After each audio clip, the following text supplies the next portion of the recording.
Nangungumusta po ako sa mga subscriber at viewer ko. Medyo napakatagal po yung upload natin. Sa kadahilan ng marami tayong inaasikaso at bukod pa doon, nagkaroon tayo ng kunting aksidente. Nagkaroon tayo ng brain injury. Naduguan yung utak natin, kaya medyo mag-ihingi ako ng dispensa doon sa kaibigan nating si Mr. Robert. Alam niya na yan kung mapapanood niyo to. Hindi pa sana ako mag-upload, kaya lang iniisip ko na baka ma-demonetize yung channel ko, kaya pinilit ko na makapag-upload kahit medyo bawal pa, kasi dagdag stress to eh. Yung pahinga ko dapat mga 3 to 4 months. So, pinilit ko lang to. So, sa video na to, meron akong bibigyan ng linaw. Meron kasi ditong viewer na nag-comment at ito yung bibigyan natin ng pansin. Ito yung comment niya. Papakita ko sa inyo. Ito yung unang nag-comment. Sabi niya, bakit daw mas mura ang may bulada? Yung walang bulada, 1.5. Tapos yung may bulada, naging 1,000. At ito pa yung isa, halos magkaparehas. Pero hindi ko na babasahin to kasi nahihirapan ako eh. Kayo na lang yung bahalang magbasa. Nakakalito kasi. So yan yung sinasabi nila na bibigyan natin ng kalinawan. Okay? Pero bago tayo magpaliwanag, ito muna yung video na sinasabi nila. Ito yung kini-question nila. So panoorin muna natin para mahusgahan nyo rin kung ano ba talaga ang tama. Lahat naman siguro tayo, ang pinagbabasehan natin yung sukat. Yan po yung number 1 na kailangan. Yung presyo natin ay nakadepende sa sukat. Yung ibang factor, susunod na lang yan. So, halimbawa, yung kondisyon ng site, malayo sa pinag-orderan mo.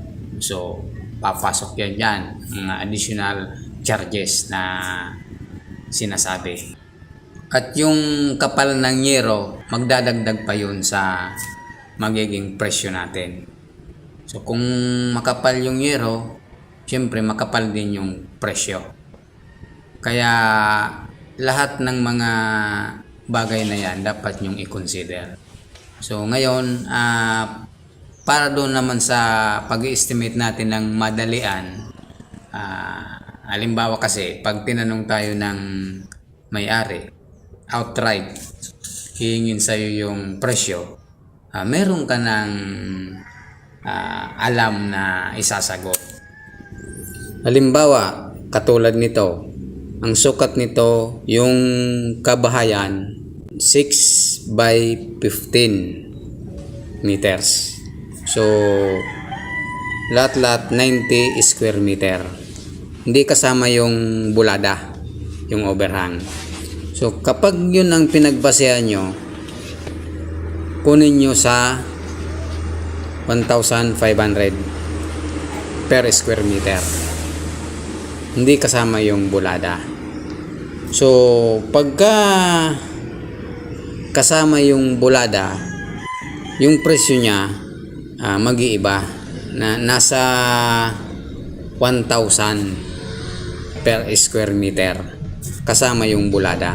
So, parehas din ang kalalabasan yan. So, kunti lang yung diferensya. Basta pag wala pang bulada, yung magbabase ka lang sa sukat ng bahay, 1,500 per square meter. So, halimbawa, ito nga, 90 square meter times 1.5. So, yung total niyan, yun ang presyo na ibibigay mo sa kanya. Labor in materials. So, kung ang basehan mo, yung may bulada na, 1,000, per square meter. So, ayan, napanood nyo na. Ngayon, ganito yung paliwanag ko dyan. Halimbawa, yung kabahayan mo, 10 meters by 10 meters. So, magkakaroon ka ng 100 square meter.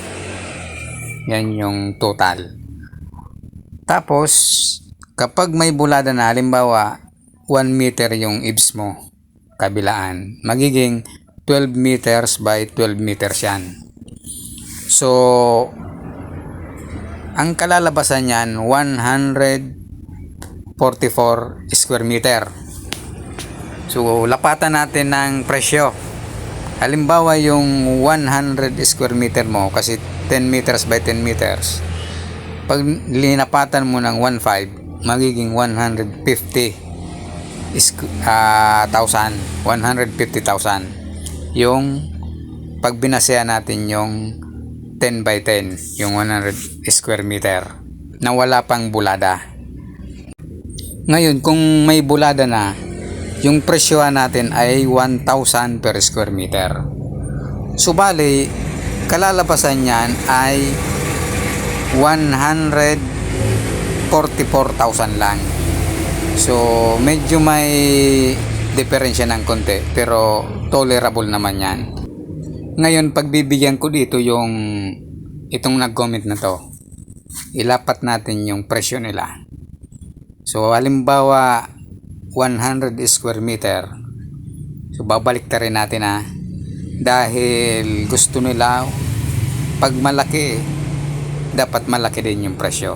So, 100 square meter, pag nilapat mo sa 1,000 per square meter, lalabas yan 100,000 lang. So ngayon, kung doon sa may bulada na, dahil malaki na daw, dapat mas malaki yung presyohan per square meter, lalapatan natin ng 1,500. Yung multiply natin sa 144, magkano ba yan? So lumalabas yan mahigit 216,000. So di ba masyadong malayo yung diferensya? Kaya nga po ginawa natin tong video na to para makapagbigay sa inyo ng ideya kung paano nyo kukumputin. So yan po yung diskusyon dyan. Sana nabigyan kayo ng kalinawan. At ito palang presyohan natin ay mostly applicable lang to sa mga residential. Pero meron ding exception to. Kasi pagka mataas na yung kukontratahin mo, halimbawa 2-story, syempre mag-a-adjust ka na. Pwedeng tumas din yung presyo mo. So, yan lang po yung tip ko sa inyo.